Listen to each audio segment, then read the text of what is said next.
Hello again. Now, before we get on to reading book 3 of A Bushy Tale, some of you may be wondering what happened to Boots the cat after book 2. Did she ever get over her fear of water? Let's find out in a special short story I wrote called Boots' Fear. Boots was a very brave cat. When you live on your own with only your own wits and courage to depend on, you have to be able to look larger animals in the eye and not run away. You have to be able to jump from great heights and know you will land with all 4 paws on the ground. Boots could do all these things without even thinking. There was only one thing that Boots was frightened of, and that was water. She didn't know why she was so scared of water. She'd never fallen in a pond or a river. She'd seen other animals walk into water or even swim in the stuff and not be harmed, but just the thought of it made Boots feel cold inside. She usually tried to find shelter when it rained and hopped nimbly over puddles the rain had left. She hated the feeling when the pads of her paws got wet and would always find somewhere where she could go and lick them dry just as soon as she could. Boots tried not to let her fear of water get in her way. She just adapted her life to try and avoid situations where it would be a problem. It wasn't always easy to avoid water completely unless you were one of those lazy cats who stayed indoors all the time, being pampered by the humans, and Boots most certainly was not one of those cats. So she jumped over puddles, stayed out of the rain as much as possible, and never thought about trying to cross the river. But all that changed when she met Colin the fox. Now, a cat and a fox shouldn't be friends. Really. If you looked at it, there was nothing at all a cat and a fox should have in common. However, when Boots had met this sad, damp, bedraggled fox, she'd seen something in him she liked. Maybe it was because he was trying to do something on his own, or maybe it was just his bravery for standing up to a father who clearly terrified him. But Boots found she recognised something of herself in him. They had their adventure together, and what an adventure, and Colin went home. Boots went back to her life, but found she missed that little fox who was not like other foxes. She would have loved to see him again and maybe even visit where he lived.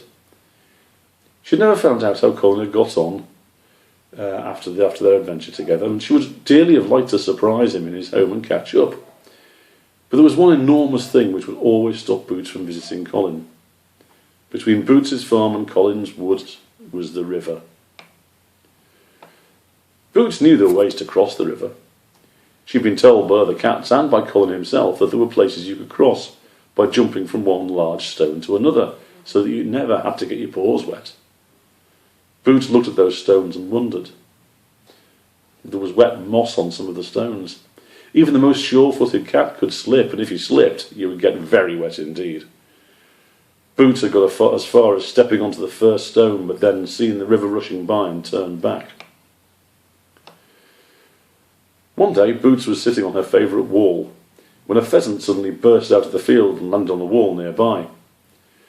Most birds would not go anywhere near other cats, but they knew Boots left them alone. "Morning," the pheasant said. "Nice day." "Morning," Boots replied. The cat and the pheasant sat in silence for a moment. "Can I ask you something?" Boots asked eventually. "Well, as long as you're not asking me for dinner," the pheasant replied and laughed. "You know when you fly," Boots carried on, "don't you ever get scared of falling?" The pheasant thought about this. "Can't say I do," he said. "I know my wings will carry me. I've never really thought about it. We just do it." "Well, what about the first time, when you were young and you flew for the first time? Weren't you scared then?" "I can't really remember," the pheasant said. "I suppose I must have been, but I saw my mum and dad fly and just did it." The pheasant looked curiously at Boots. "This is a bit of a strange conversation, if you don't mind me saying. Anyway," he laughed again and spread his wings. "Must fly."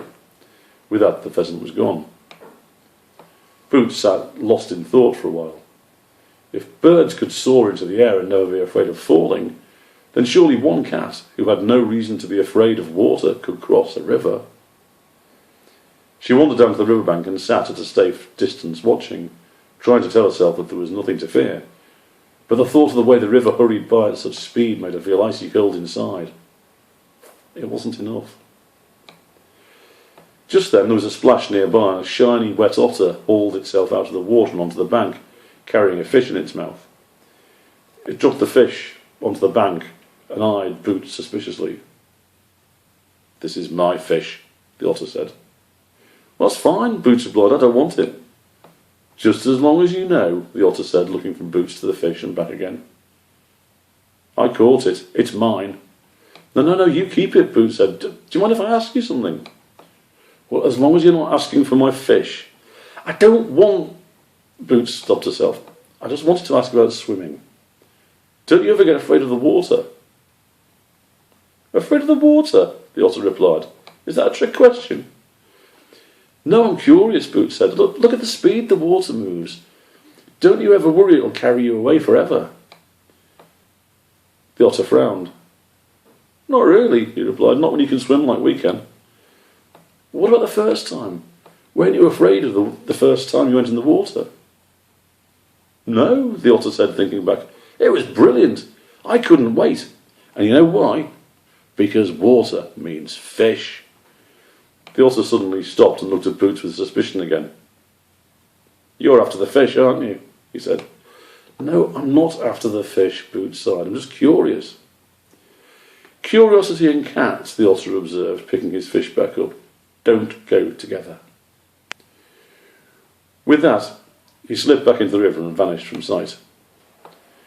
Boots watched the ripples fade away and thought, birds are not afraid of falling, and otters are not afraid of river currents. Why? She sat and thought, and then suddenly the answer came to her. They're not afraid because that is all they know. Boots looked at the stones which could take her over the river. "Birds fly and otters swim," she said out loud, startling a tiny field mouse who had popped out of the grass to see what was going on. "And cats land on their feet." Boots looked again at the stones. "Cats land on their feet," she said again. "That's what we know." She closed her eyes and stepped onto the first stone. "Cats." She jumped from the first stone to the second. "Land." She jumped onto the second stone. "On." The fourth stone was now steady under her paws. "There." And the fifth. "Feet." This time, when Boots' paws hit the ground, it was not the stone beneath them, but the grass of the riverbank. Boots looked over her shoulder. The river was still rushing by, but Boots was now on the other side of it. Suddenly, the river didn't look so frightening. The thought of the water still made her feel anxious, but she knew now that no matter how frightening things were, there's always a way round. "Cats land on their feet," she said once more with a smile. Then she left the river behind her and went to find her friend. Thank you very much.